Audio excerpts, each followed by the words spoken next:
Well, hello, friends. Good to talk to you again, and excited to show some more wonderful features that we've added to version 10 of Shri Jyoti Star. You must have noticed we've been adding a lot, and it's all free to subscribers.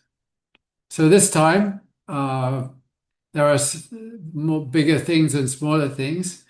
So one small thing is that we've added the solar month names to the Vedic calendar that are used in Tamil Nadu. We already have the Samkrantis listed there, but I added the Tamil names for the people in the south.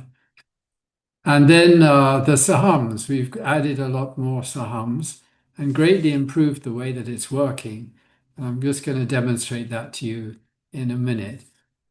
Then we made it easier for, adjusting the size of the Saham and Dasha tables. Now it's just a matter of dragging them and making them the size you want. And when you make them wider, you get more information. So it's really a decent step forwards. And then we've added a new option for the Kala Chakra. Now that's not taught very much, so I'll give you a few clues about how to use it. So let's start with the Kala Chakra. It's very interesting, actually. I mean, most people don't use it because they don't know what to do with it. But it's got some valuable uses. So we'll just add the Kala Chakra to Shri Jyoti Star. So we just click up here, type in Kala, and we have the Kala Chakra. All right. So this is the standard Kala Chakra. It actually has more information than you find in any other app. And it's a very powerful, the whole system. It's very powerful. The whole system of the Kalas is something, it's very vast. Quite a few people, especially in India, have heard of the thing called Rahu Kalam.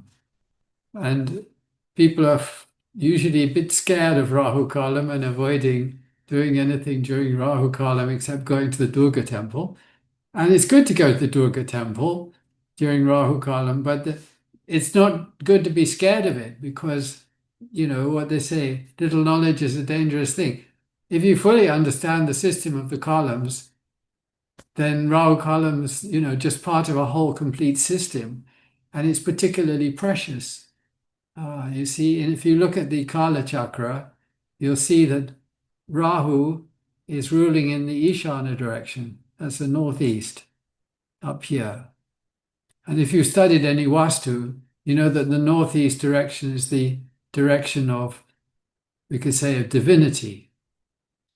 Ishana is the divinity. So the northeast corner is the corner that has to be kept very pure. And you don't put, junk there. You don't put heavy things there. So it has to be, it's best if you respect that corner as far as possible, whether it's in your room or in your home or in your lot or whatever. And so what is Rahu doing over there? Well, the simple truth is that we would all be spiritual if it wasn't for Rahu, you see.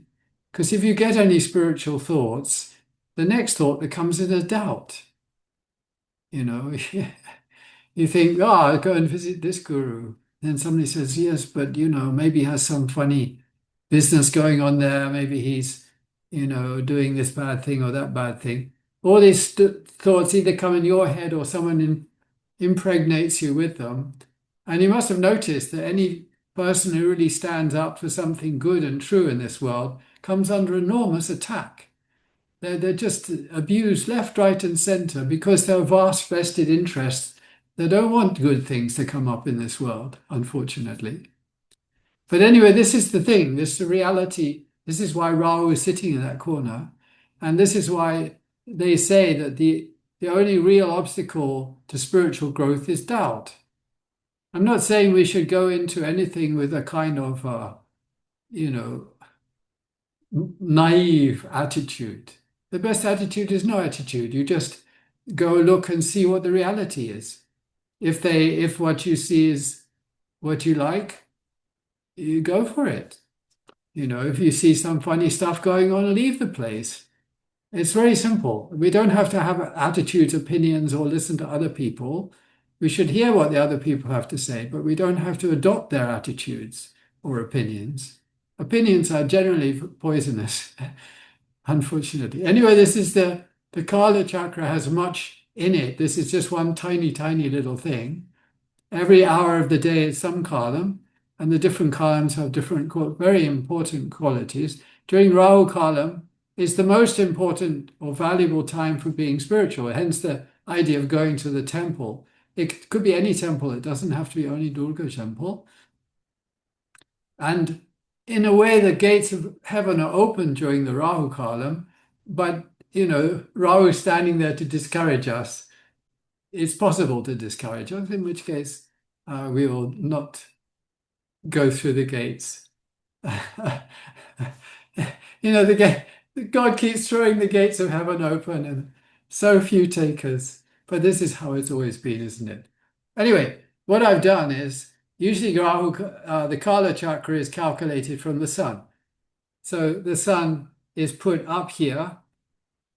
Actually, this is the thing.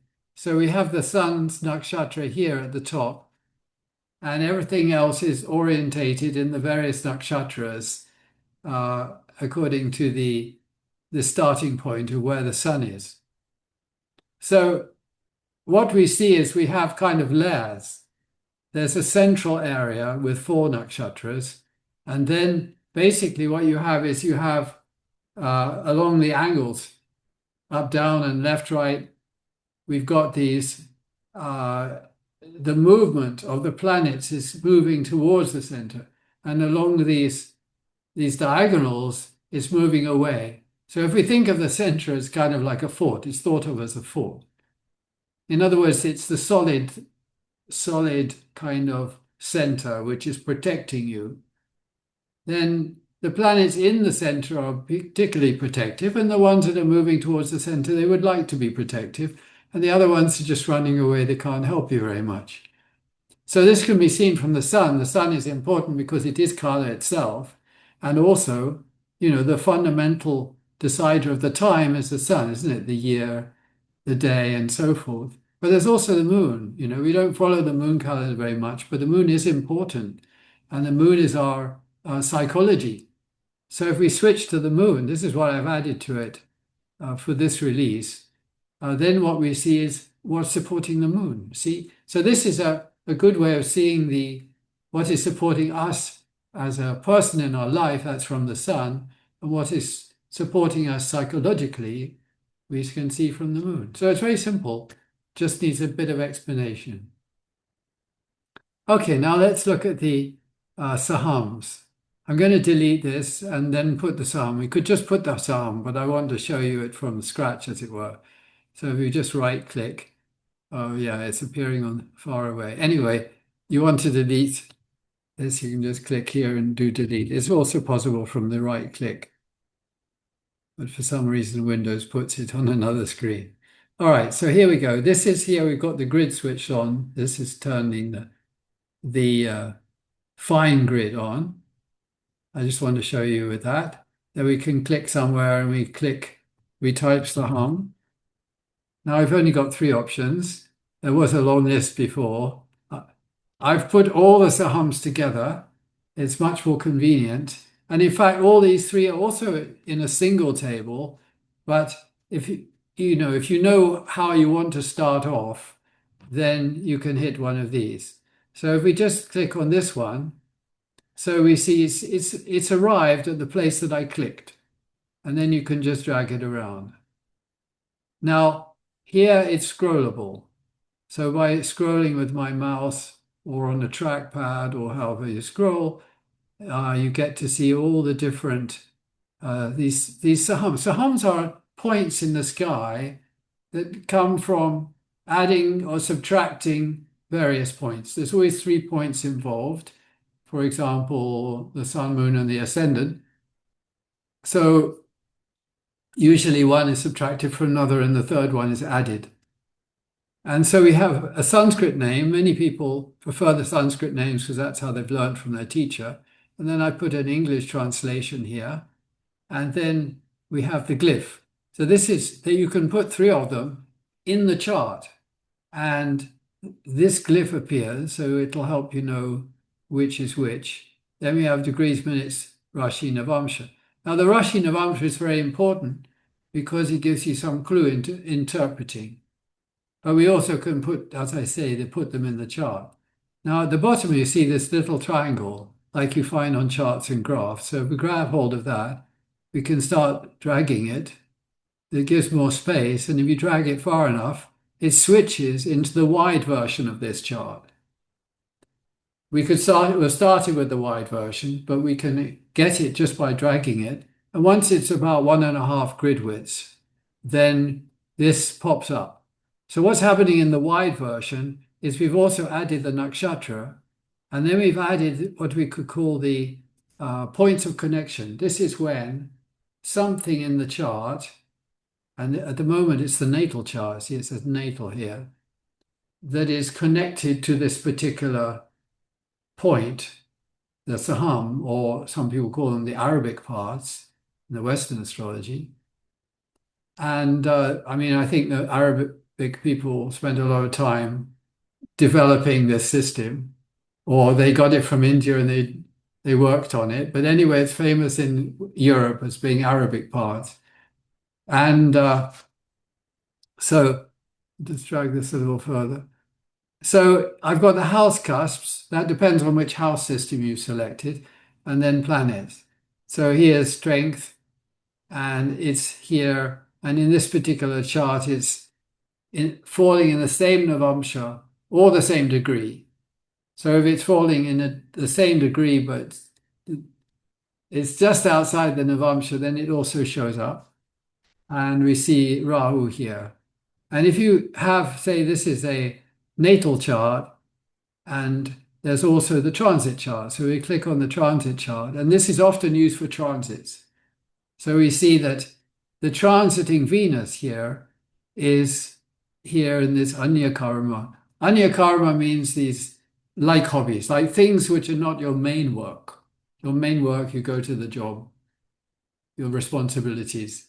But the things, extra things you do, that comes under Anya Karma, other activities, and literally. And so, maybe it's a good day for hobbies. So anyway, you can scroll through all these things. And at the bottom, we have, at the top, we have the pars fortuna, which is called the punya, or merits is the usual interpretation of punya. But some people only know it as pars fortuna. So that's mentioned at the top. And in fact, there's a guru saham and a vidya saham, and they're all the same one. But they're listed as separate in the teaching. And if we go down to the bottom, we have the fertility. Now there's a male fertility and a female fertility. And if this is a male chart, so the male fertility shows. And if you put a chart up, it'll put the male or female according to which gender you've assigned to that chart when you did the data entry. And this is very interesting. I mean, for male fertility, we'd like the Rashi and Navamsha to be, having a lot of male energy. Scorpio's, could you say, it's a female sign, but it's a Mars sign, so it's like that. And Leo, of course, is very Mars. And in the female, fertility is better for the even signs, the feminine energy signs. Okay, so this is the hums, and you can drag it further down. You can see more. If your screen's big enough, you can put all of them. And then if we put a chart here, so let's put a Rashi chart. So this is South Indian chart. We could put south or north. And let's click, and we'll put the one of the sahams. So we've got 3 we can choose. And let's put the pars fortuna in here. And here it is. And you can, of course, put degrees and other information next to the glyph. So these are the sahams, and I should say that most of the sahams are there's a day version and a night version, but that's just how it's calculated. So I'm showing the one depending on whether the chart is for a day of birth or a night birth. It's just automatically taken into account there. Okay, so now we want to look at the dashas and select Vimshottari dashas. So what you see is, when you select dashas, it tends to fill the space available. And now what we've done with the dashas is we've got a little thing in the bottom right corner also. So what we can do is we can drag and change the size and shape of this thing. Now, as long as it's this, you see in the grid, there's a red line every one grid width, or what, you could call them cells. There's one cell wide, two cell wides. So if you have your dashas two cell wides, you'll get two columns like this, and you can increase the number of levels like that. If you drag it so that it gets a little smaller, it goes back to being one column, and you can make it as tall as you like and as wide as you like. If you make it 3 units wide, you'll get 3 columns. So this is a very quick and easy way. We could do it before, but it's just been made much easier. So that's the dashas, and we've seen the Sahams and the Kala Chakra. So we're just very happy to offer you this version 10.154, which you can get now from the Microsoft Store. So it'll either automatically appear as an auto update, or go to the help menu and you select V10 updates and it'll tell you how to get the update. Okay, God bless. Thank you.